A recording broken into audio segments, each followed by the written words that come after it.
He's the reigning world champion. Will you welcome the brilliant rocket himself, Ronnie O'Sullivan. Good evening from Teddington Studios and welcome to the 1990 Thames Snooker Classic. That was one of my dreams, was to qualify for that. Ronnie O'Sullivan to break.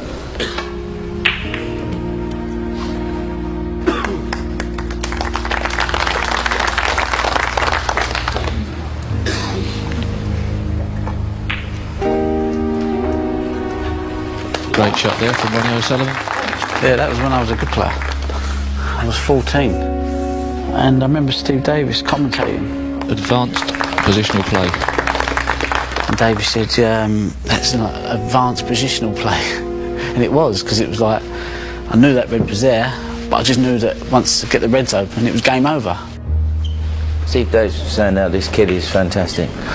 Anyone who's held a cue before knew he was a genius. I was ready at 13 or 14 to play top professional snooker, in hindsight. I didn't know it at the time, because I just never had that belief in myself. But I was getting the results. I was beating Willie Fawn on his own table at 14. But at the time, I never thought anything of it. But I was ready, you know. I was playing a man's game at 13, or a professional game at 13. Ronnie was always fearless. You know, and that was something which hadn't come into the professional game. At the time, the top pros were percentage players, where they would calculate the risk-reward ratio of every shot. Ronnie never played percentages. Well, here comes Dad, Ronnie Senior. His dad's a good snooker player, he's a good hurdler. That was a tremendous performance. Ronnie Junior, first of all. Are you really only 14? Yeah, just 6 weeks ago. I'm 14. He's my biggest fan. He's my biggest fan. I get embarrassed sometimes when he starts talking about him. Like, oh, close my ears, like, shut my eyes, like, saying, be quiet. But he's proud, you know. He's proud of me, you know, and yeah, but I don't like it when he praises me. I hate praise anyway. Dad, stop running away. Come here. I know you're a bit shy. Tell me, when did you realise he might be a good snooker player? Well, he was beating me. You're pretty useful yourself, are you? Useless. I was playing for a few quid. He was taking a few quid off me, and I turned it in there. If I was left to my own devices, I'd be on a beach in Spain, putting deck chairs up, having a coffee, reading the paper, and just plodding along in life. I'm a plodder, really. You play fairly quickly. Well, when you're playing well, you do play quicker. You think quicker. And all the ball seems easier. No nerves about being on television? No. As long as Dad isn't sitting in the front row, that's right, yeah. Isn't it? You don't like that.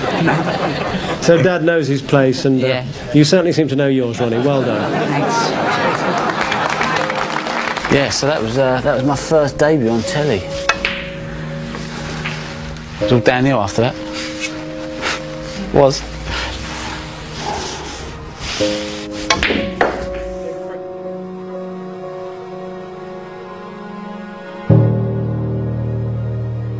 At the age you were, what was the hardest part of your dad not being around? The first minute I found out he got what he got, that was the hardest moment, definitely. And a few days after that, because it was all settled in, the enormity of it all, you know. I didn't realise. I just thought he was going to come home.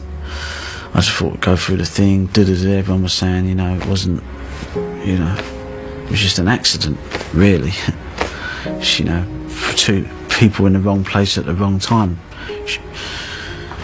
You know, so for me, I didn't expect it. So to hear it at the age I was it killed me. It killed me, man, done me. You know, I just didn't know what to do. I was like, oh, done me. So that was the hardest bit. And then having to realise what people were there telling me was like, you know what, he ain't coming home for 20 years. What do you mean? They went minimum 20. I was like, oh, I couldn't get me around it. I thought, well, that's it, he's gone. Forget about him. That's it. And then I come down the house the next morning, I got out of bed and it was quiet. The house was quiet. Because he ain't quiet, he kind of like chats and he's a people person. It's difficult to get inside a young man's head, you know, when you haven't got a father figure that was so important in your life is no longer there. I'm demotivated, if you like. No one was there to tell me what to do, and I needed it. But you still feel in a way that it's still you and him against the world. It's like a crusade. You know, no one believed in Ronnie more than Ronnie Senior, and no one was closer to Ronnie Senior than Ronnie Junior. Then I become 17, 18. I thought, I'm a man now. I need to kind of like sort myself out, you know. So, you know, it's now become a job. It's like, okay, you know, a job, plus I need to fulfil my potential.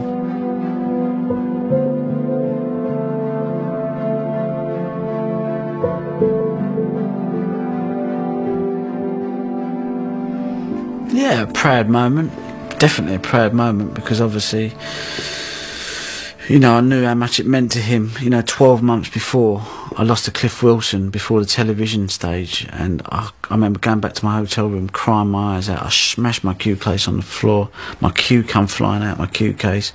I was devastated. I was devastated. This young man is not 18 yet, and like all great players, he's finishing in style. So then, for 12 months later, to go and win the UK, I was like, mental. Yeah, Stephen Hendry will shake his hand. I know he admires Ronnie's play. We all do. The title of the 1993 United Kingdom champion, Ronnie O'Sullivan. UK champion, 17 years of age. Like, wow. I beat my hero, Steve Davis. I beat Stephen Hendry, my new hero. I just thought it was the best thing since sliced bread.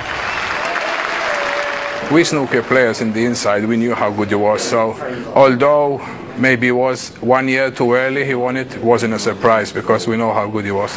So I beat all these people in one event, and all of a sudden overnight I've gone from no one knowing me to all of a sudden the UK champion, and I still didn't realise the impact it had till the next day when I went out and had breakfast, because I've gone from no one ever recognising me to all of a sudden people were like, oh, and I was like, shit, people were pointing at me. He pocketed a cheque for £70,000, but I have to say, he says he'd give it all up to spend Christmas with his dad. He's with us now. Hi, Ronnie. Hi, nice to see you. First of all, many congratulations. You don't look 70, doesn't he? I was just saying, you look about 23, 24. That's what living in a snooker does for you. Misspent youth. That's right. But you don't drink, do you? I don't drink, and I don't smoke, and I don't really go out to clubbing it much, because I've dedicated much of my time to me snooker and that. 17-year-old Ronnie O'Sullivan is tipped to become the world's youngest #1. If he does, he says he owes it all to his dad, who he visited today in prison. Ronnie Sr. is serving a life sentence at Gartree Prison in Leicestershire. It was a tearful reunion when Ronnie Jr. took his new trophy to the prison to show it off to his dad. And I went to see my dad and took the trophy in there, and that was like TV crew down there. I was like, what's going on here? You know, but I just wanted him to go, yeah, mate, that's for you. You know, that's for you. And so he could just go, you know what, you know, that put a lot of things to rest. You know, that answered a lot of, for me, it kind of dealt with a lot of, like, you can get on with whatever you got to do now for the next 18 years, Dad, you know what I mean? I've given you a bit of silverware, I've proved that you ain't to blame for my whatever. You know, that's it. We can move on now, you can move on, I can move on, and enjoy whatever we do. Especially with all my mum being there and my sister, they couldn't believe it. Everyone coming up for autographs, and you can see me dad sort of like, he feels at home, and he's just sort of like really proud of me, and I'm more to the point proud of him because of he's made me. I haven't really made myself. I've got a lot to owe to him, and the way I am is the way he is. Even if I won a tournament, history, he used to say. I go, what? It's history. It's over. Forget it. Move on. Next one. I'd be like, really? Okay. He's just told me it's history now, all the press is nice and that. He said, but Thursday morning get back down to the practice and that. He says, because one victory is not enough. Your dad's probably watching this morning. Anything you want to say to him? Yeah, I just want to say what a good visit it was yesterday, and it was definitely better than winning the tournament, seeing his face and reactions, and we had 2.5 hours of laughing and joking, and at the end of it he just patted me on the back and said, go and get another trophy. I remember looking at it thinking, they look good for a 147. Amazing, absolutely amazing. I just went, I don't think I suffered with depression, I think I suffered with snooker depression. I had a 5-year period where I just went mental.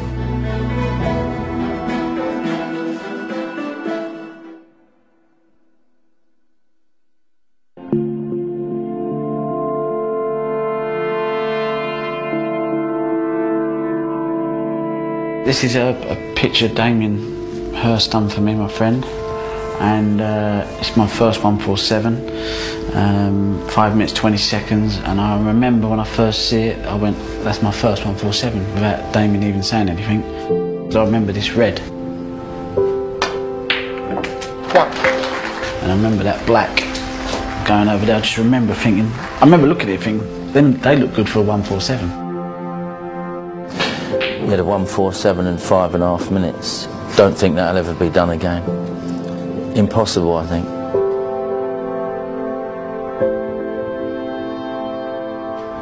One more red and the frame's safe, but Ronnie's got other things in his mind, and so has everybody in the audience.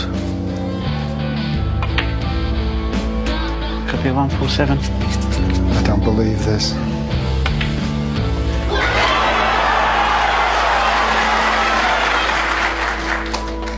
What a break! What a fantastic maximum break that is! You know, that can never be beaten. He was absolutely playing speed-wise twice above himself. And then I spoke to Ronnie. I said, why did you do that, Ron? He said, because if I stopped and think, I would have missed. I remember watching it thinking, God, there's a lot of queue overhanging. And I just went like that. Just a bit of magic in sport, that was. Amazing, absolutely amazing. Like 2 hole-in-ones on a trot, something like that. When he made that, he kind of made his name through that, and then ever since then, people have just loved watching him, and you really don't know what's going through his head, so people just tune in to just see what he's going to do. Alex Higgins was 14 years older than me. I'm 14 years older than Ronnie O'Sullivan, and now you've got Judge Trump, who's 14 years younger than Ronnie, so maybe there's always going to be an entertaining player out there. I'd say everyone sort of my age who's got into snooker has probably modelled their game on him. When I first started playing, I used to play really quick, just to play like him. Did you always play fast? Yeah, I was always a quick thinker. I had good technique, but I used to think quick, so I'd see the shot early. So I was quite a consistent player, but I was quick, which was kind of not heard of really, because you was either methodical and slow, or you was quick but a bit flamboyant with your technique. I first met him when I was 8. My dad got me tickets to the Welsh Open, and Ronnie was there, so luckily I got to meet him and have my photo with him and that, which was 15 years ago now. I've managed Ronnie O'Sullivan twice. Some of the greatest days of my life have been with Ronnie O'Sullivan. Ronnie O'Sullivan has also driven me round the bend, driven me nuts. And there are times when I could hug him, and there are times when I could kick him. I prefer the hugging. Earliest memories, going to school, messing around, playing a bit of football, painting little toy cars, stuff like that. A lot of time I spent in Hackney with my nan, because my mum and dad both worked, so a lot of my summer holidays were in Hackney, riding around on my BMX, just having fun with the kids out there. My mum and dad basically worked round the clock, and a lot of the time I just used to live with another family who lived round the corner, and then there was old pairs that were brought in who used to look after me most of the time until my sister was born, when I think I was about 8 or 9 then, and then my mum stopped working, and that was it. You know, I was at home all the time with my mum. That's why I bought this house, because it was near my mum, so I thought I'd get all my washing done and just 2 minutes down the road. Yeah, she lives 20 doors away. What were school days like? I hated school. Oh, I couldn't stand it. You know, it's just if I could never have gone from the age of 10, if I didn't go do another day of school, I'd have been a happy kid. But obviously my mum, she was like the one that always just said, well, what happens if he doesn't make it as a snooker player? You know, he's got to have something to fall back on.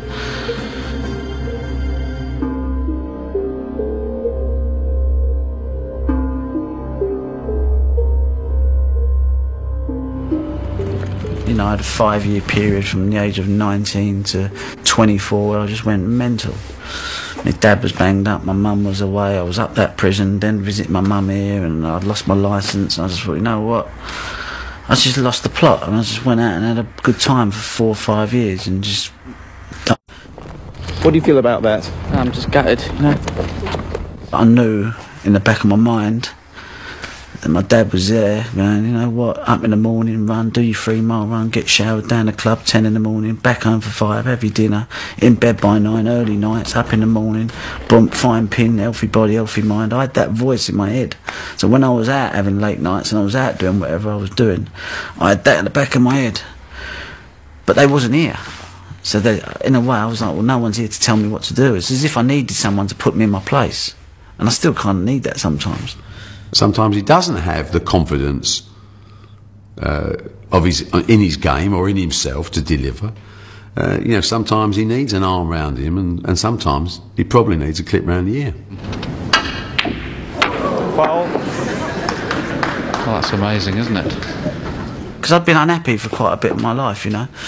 You know, snooker, I kind of got a bit obsessed with it and couldn't get the perfectionism that I wanted. I'd come home and I'd be so frustrated, and I'd be like, you know, I'd be a nightmare to be around, so I'd be on my own a lot of the time because I didn't want to socialise with people. So I've become so driven to kind of succeed that that in the end I just done my head in, I suppose, that I couldn't attain this perfection. You know, I knew what success was like, I knew I was capable of it, but I wasn't achieving it, and I was like frustrated.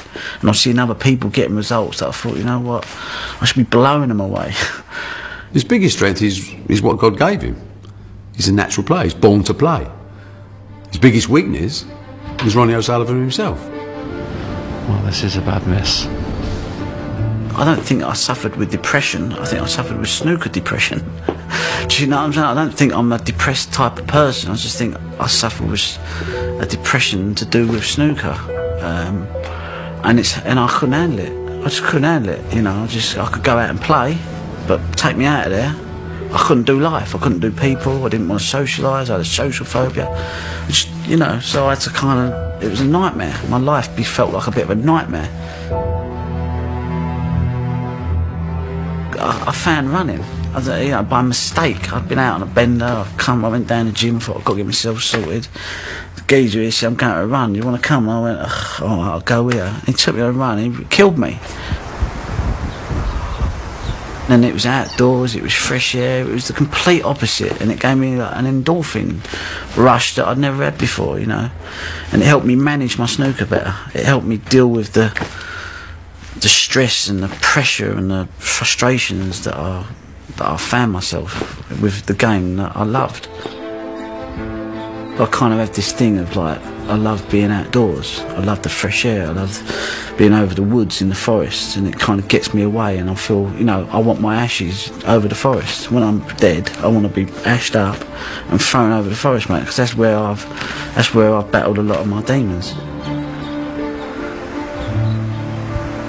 That's where I've come up with a lot of answers. That's where I've come up with, you know, resolving things, and it's made things wrong right. So, you know, I owe a lot to that, because it kind of got me where I am today, and it's got me through my career, if you like, because that's all I've done. I've got through it.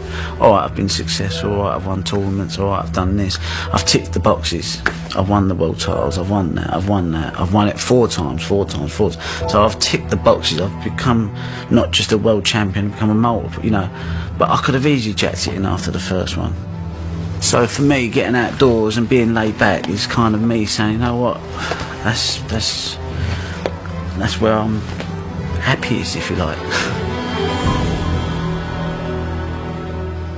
Here's a player that has fallen in and out of love with the game, with the authority. Sometimes he thinks he's got the world on his shoulders, and yet he can be the nicest person that you'll ever meet. He's an enigma, and geniuses are enigmas. I just believe that the most important thing, the biggest love of my life, is my snooker. I've never been so emotionally ingrained in something, a person, an object, anything, like I have been with snooker. They're my people. These are what I play for. Just tried to do his brain in as much as I couldn't, and I got him. I felt so brittle. I was damn me doctors, mate. I was going insane.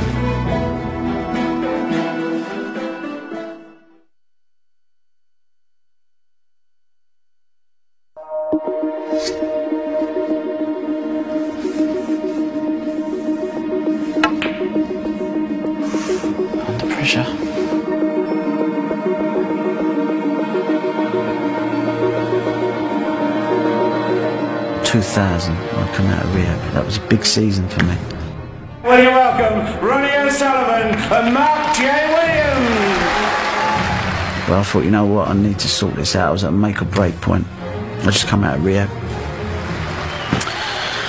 So I was like, just having to live with just natural feelings. I wasn't picking up no drink. I couldn't kind of, like, that was it, over for me. And I thought, I'm just going straight. And so now I was like, I've got time, you know, I had lots of, you know, it's like my world changed. I was like, oh, I'm getting up early in the morning. I'm clean, I'm washing every day, whereas before I'd get out of bed, put my gear on, I wouldn't even have a wash, mate. I'd just get in the car, go down, egg, chips and beans, thank you very much, boom, on the table. And I was just, you know, that was it.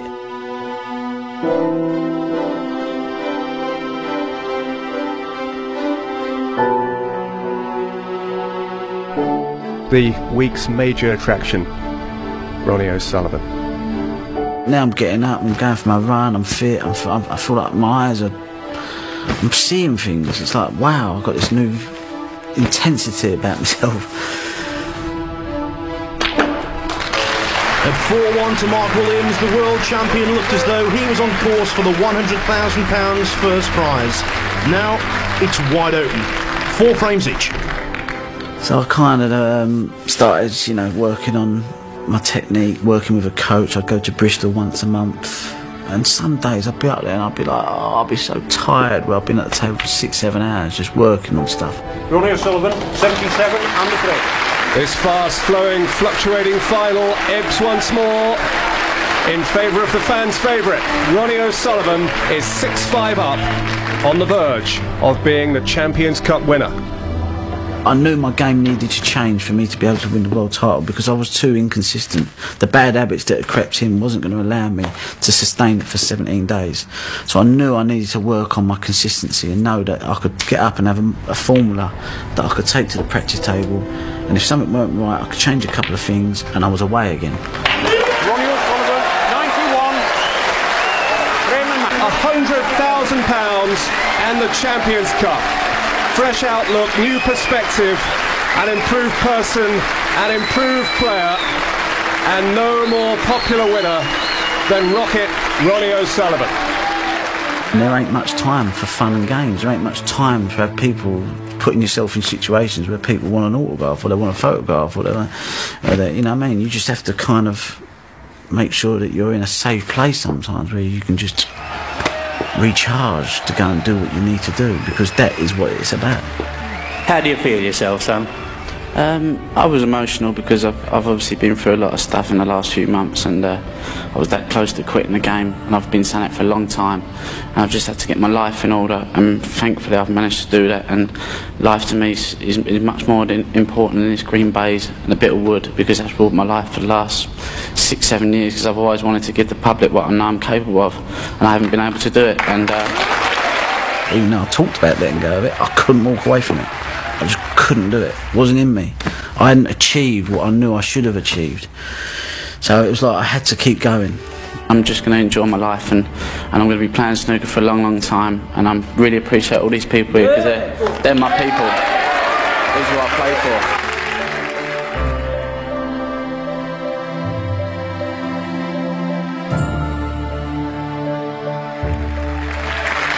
And I've got some people here today, they know who they are, but they mean a lot to me as well. I'm not going to, but they're just different class, and I've got some good people around me now, and I'm just looking forward to just life again. Starting all over again at 24, it's mad really. A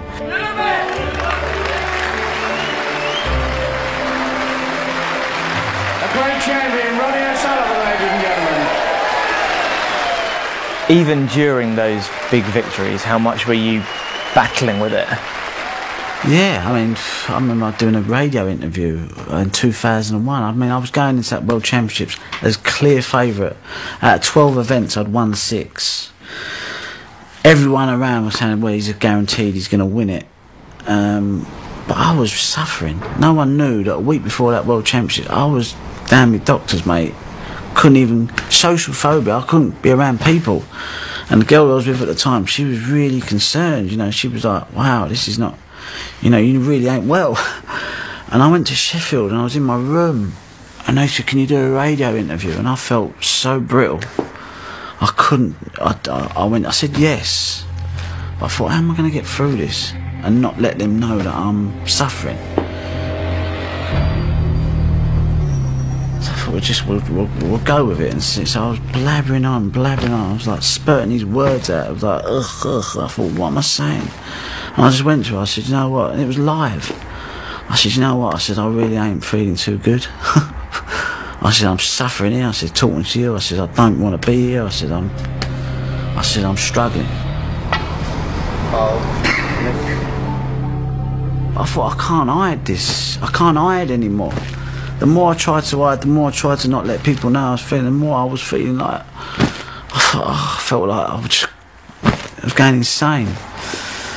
And they went, oh, we just hope you get better. We'll call the interview off. We wish you the best of luck, whatever you do. You know what I mean? I was like, okay. Put the phone down. And I phoned the Samaritans up. Someone said, phone the Samaritans up. So I was like, I started chatting to this woman. She went, you ain't going to kill yourself. I went, well, I don't feel too good.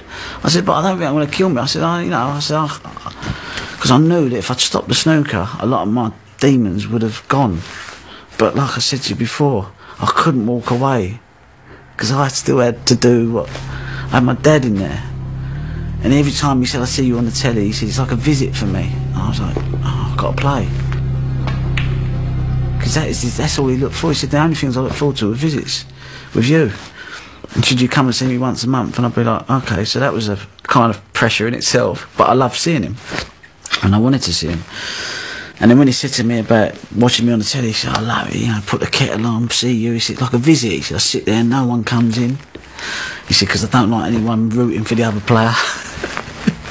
He said, so I heard this and I was like, he's got another 10 years to go, so I've got to at least play for another 10 years. But I didn't feel like it. I felt like I just wanted to walk away, but there was that pressure there of trying to do the right thing for somebody else. Ronnie's had every coach there is in the game, I think. You know, he's tried all different coaches, you know, just to get inside their heads, and you know, probably most of them tell him stuff he already knows, but he's been, you know, right the way through the card.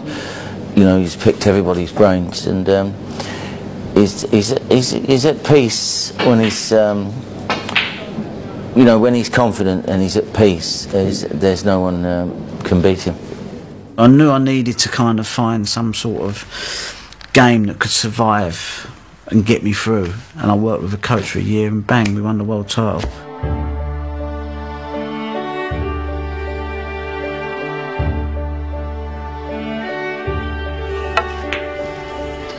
There goes the black. He's an 8.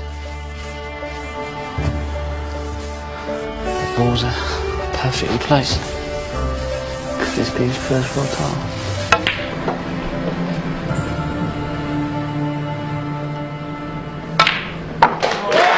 No mistake, and it was effectively match ball that time.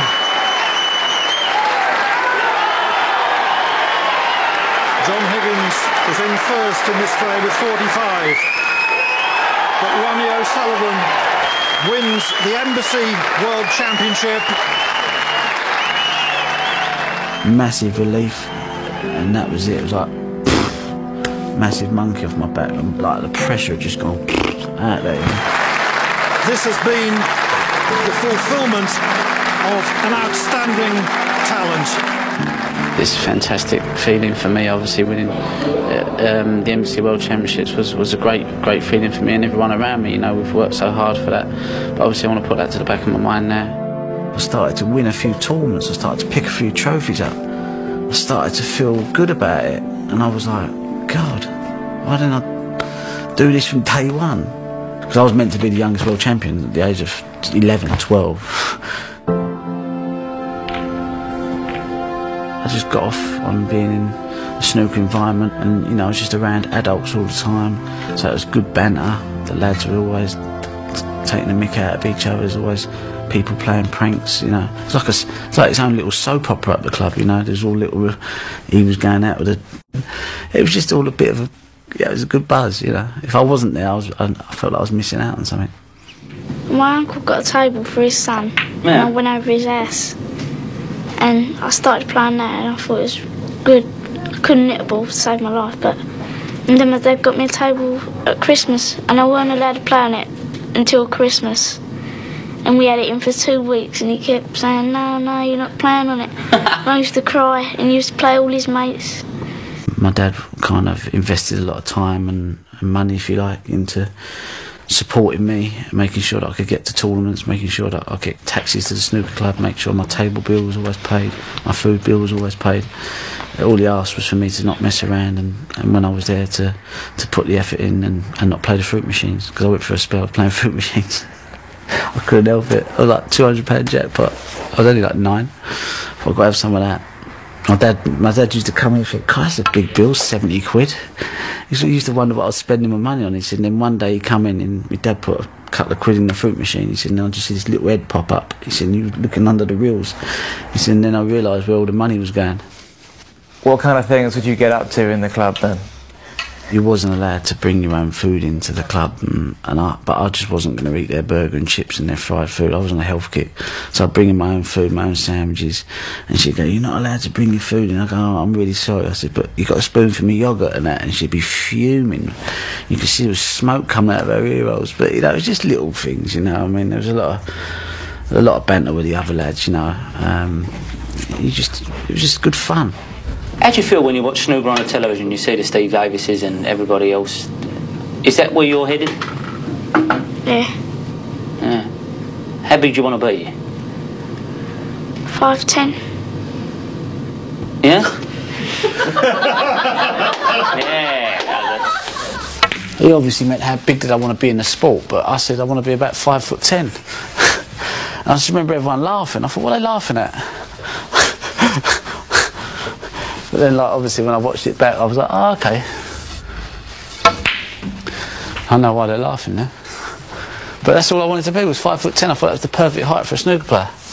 No good being 4'9". I never made it. In a way, I bullied people on the table without really knowing it. But I just knew that if there was a red on, I was going to clear up. Really set my mind to it.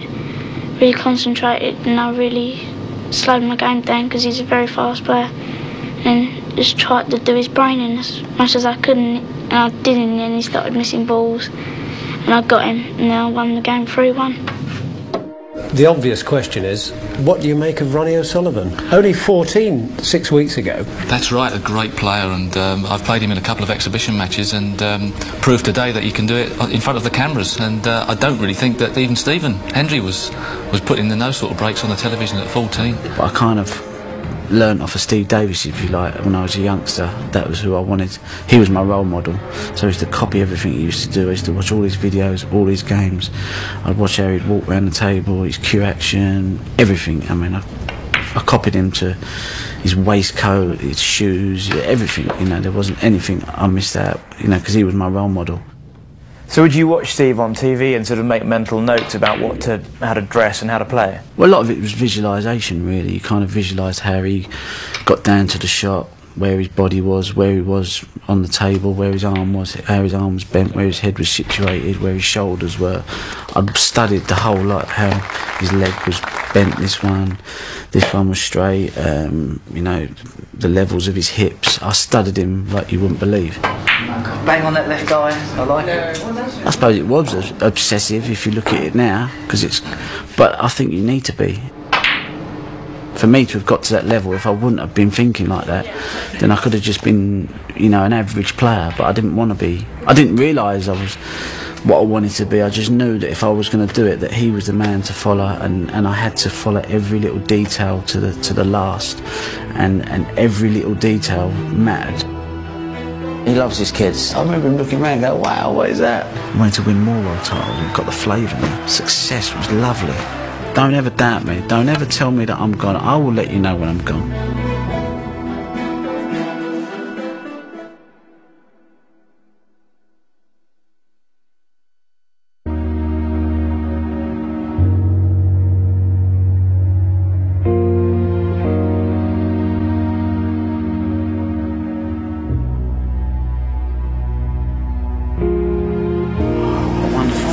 to be the power snooker champion. I'm being made up and privileged to be the first player.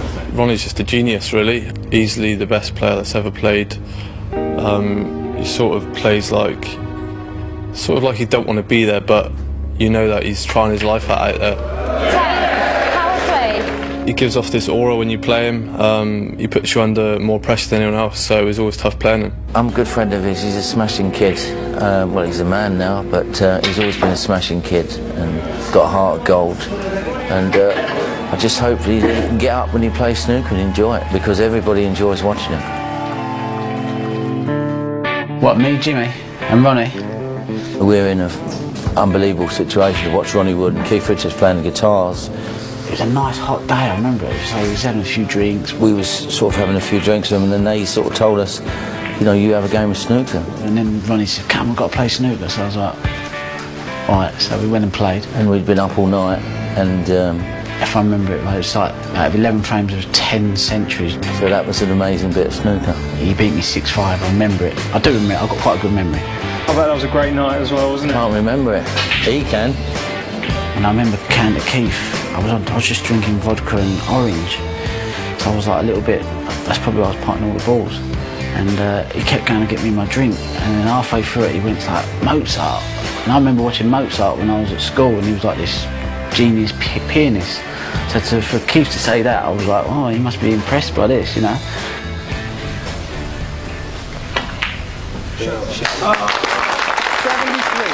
Certainly thrilling this crowd is Ronnie O'Sullivan. Obviously a name for the future. And I'm sure you're very excited at home as well as we are here. Ronnie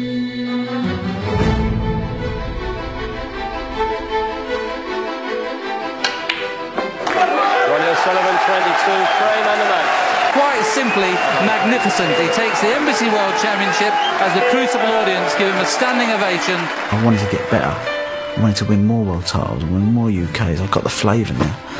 Success was what it was lovely. Ronnie O'Sullivan becomes the 2008 world champion. I felt good. I felt happy, you know. I was like, okay. So I just kept going and kept going and kept going. And then I had spells when my game would fall off. But you know, I had someone to work with and things in place to help me keep on track.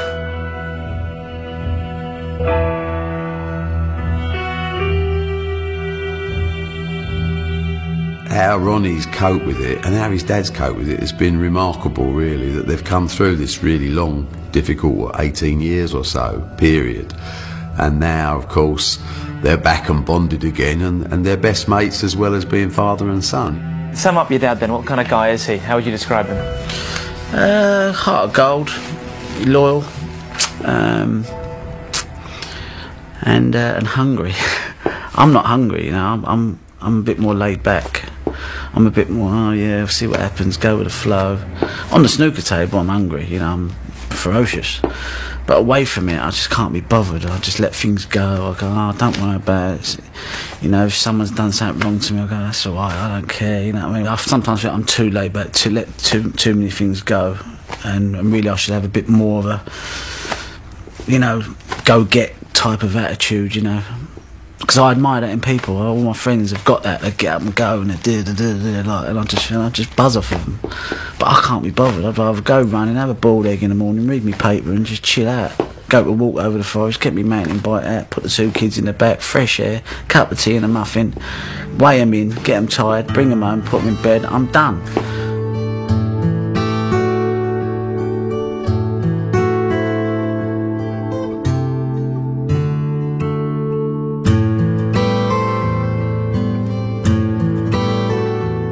You don't realise until the first one comes, like, changes your whole, you know, there's a reason to go to work now, whereas before I was like, you could just go along with the flow, if you like, but then when someone else comes into the world, you're like, hold on, I'm now responsible for this little thing here that don't know how to eat, it just poos in a nappy, and when you go out the door, you go to work, you go, right, I've got to go and do it for them now.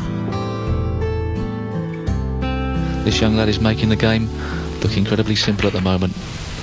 Ken, There's some shots I can't play, which I used to be able to play when I was 12, 13, 14, which separated me from the rest. Now and again they come into my game and it falls into place, and then I'm away and I can't be caught. You know, they can't stay with me. Like this year's World Championships, I spelled, I went bang, bang, bang, bang, bang, and there was nothing that anybody could have done. Final frame of World Championships. The crowd are going wild. I could put that ball anywhere on the table. I could dominate. I could attack. I could out safety him. I could out pot him. There was nowhere that they could go with me for certain times in that World Championships. The crowd now realise that it's all over. The win this year was a statement of what Ronnie O'Sullivan can bring to the game of snooker. And it's that entertainment, it's that wow factor, the X factor. It's going to be emotional here in the Crucible Theatre. What a performance from Ronnie O'Sullivan. 3 times a world champion. It's now 4. Your champion, Ronnie O'Sullivan. For little Ronnie to come to the World Championships, that was the best buzz. And to have him there for the final day, for me, was just like the best thing, you know, great feeling. And I never get emotional. I always hold back my emotions. I never break down. I try not to anyway. My dad said to me, don't ever cry if you win. I was like, all right. It's little Ronnie, yeah. That's even better, that, because look, he's buzzing with the, look, he's looking at all the little things that come up on the, you know, when they go bang and all them little things. I didn't realise, because obviously, but he was more buzzing with all that. I remember him looking around and going, wow, what is that? That there, he's just posing, isn't he? Best moment ever for me, that. It just felt like me and him were in that venue at that time. There was 1,000 people in there, because it's only a small venue. But it just felt like it was just me and him there.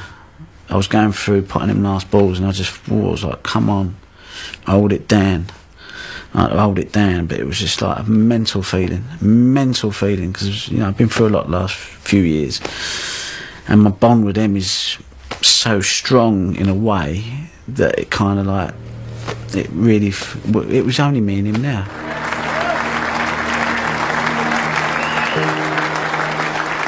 And he said to me the other day, he says, we won the world title, didn't we? And I was like, yeah, we did. He loves his kids, and it was a wonderful situation for him to get his 4th title. You know, him and Higgins are the 2 best players in the world, and he's levelled him on the world title, so, you know, and he's back playing. You can't gamble on this Ronnie O'Sullivan and know what the Ronnie O'Sullivan in 3 months is going to be like, because his life has always been controversial and always been surprising and never ever predictable. For me, that's like the final chapter. Yeah. There ain't no more chapters to be written anymore.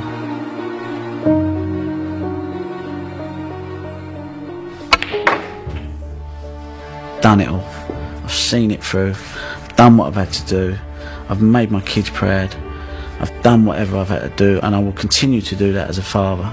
But as far as me having to prove myself on the table, as far as me having to win another tournament, it doesn't matter anymore. Because you hear people talk and they say this and they say that, and I had to listen to it, and I thought, you know what, I'll wipe the floor with you.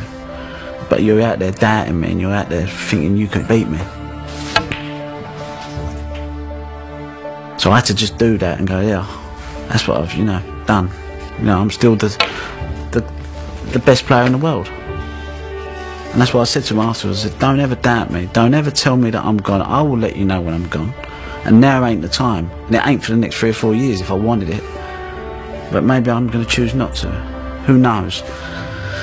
But I don't have to prove myself anymore. That was a good one. I will say when it's over is when it's over. But they don't have to doubt me. Because the more they doubt me, the more it just make me want to come back and prove them wrong again. And I don't want to have to go through it again. I've done it. Chapter's over.